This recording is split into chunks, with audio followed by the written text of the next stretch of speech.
उदयपुर के डबोक एयरपोर्ट पर आज सुबह से ही अफरा तफरी का माहौल रहा। उड़ानों के बारे में सही सूचना नहीं मिलने पर यात्रियों का गुस्सा फूट पड़ा और एयरपोर्ट परिसर इंडिगो चोर है के नारों से गूंज उठा। कई यात्रियों को घंटों जमीन पर बैठकर इंतजार करना पड़ा। न कोई सूचना न कोई व्यवस्था। देश भर में जारी इंडिगो संकट का सबसे तीखा असर उदयपुर में देखने को मिला। यात्रियों ने बताया कि स्टाफ नदारद था, काउंटर बंद थे और फ्लाइट स्टेटस की कोई जानकारी नहीं। उदयपुर पहुँचे दीपित खोखावत ने कहा, दुगुना किराया देकर दूसरी एयरलाइन से 12 घंटे की देरी से उदयपुर पहुंचा। परिवार अब भी पुणे में 24 घंटे से फंसा हुआ है। यहाँ कोई जवाब देने वाला नहीं है। इंडिगो की अव्यवस्था ने हवाई सफर को लगभग मुंबई की लोकल ट्रेन जैसा बना दिया है। भीड़, धक्का मुक्की, घंटों इंतजार। यात्री कह रहे हैं कि हालात ऐसे है जैसे हवाई जहाज नहीं, लोकल ट्रेन पकड़ने आए हों। कई जगह वीआईपी यात्रियों को भी लाइन में खड़ा होना पड़ा, जिससे हालात और बिगड़ गए। सिर्फ उदयपुर ही नहीं, देश भर के एयरपोर्ट्स पर हाहाकार है। शुक्रवार को अकेले एक दिन में 500 से ज्यादा इंडिगो उड़ानें रद्द रहीं। दिल्ली में 225, बेंगलुरु में 102,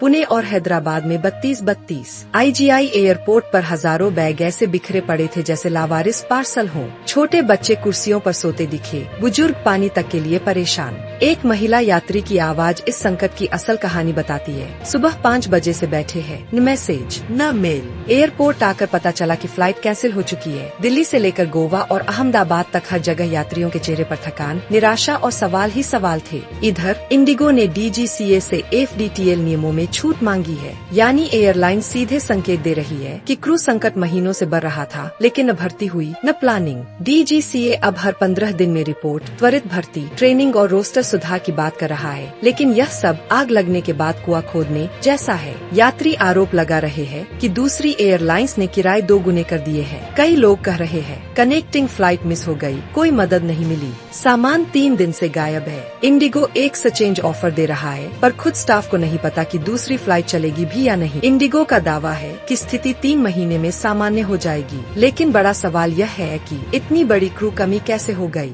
महीनों से रोस्टर बिगड़ा था, फिर कार्रवाई क्यों नहीं। 4 दिनों में 2000 से ज्यादा उड़ानें रद्द होने के बाद ही निगरानी की याद क्यों आई। स्पष्ट है, सरकारी उदासीनता और एयरलाइन की लापरवाही दोनों ने मिलकर हजारों यात्रियों की यात्रा, समय और पैसे सबको बर्बाद कर दिया है। आज इंडिगो चरमराई है, कल कोई और एयरलाइन धस सकती है। यह सिर्फ इंडिगो का संकट नहीं, यह भारत की थक चुकी एविएशन व्यवस्था की चेतावनी है। उदयपुर में आज जो हुआ वह सिर्फ एक शहर की परेशानी नहीं, यह उस सिस्टम की तस्वीर है जिसमें विमान उड़ने से पहले ही जमीन पर गिर जाते हैं। यात्रियों की उम्मीदें, भरोसा और समय सब कैंसिल हो चुका है।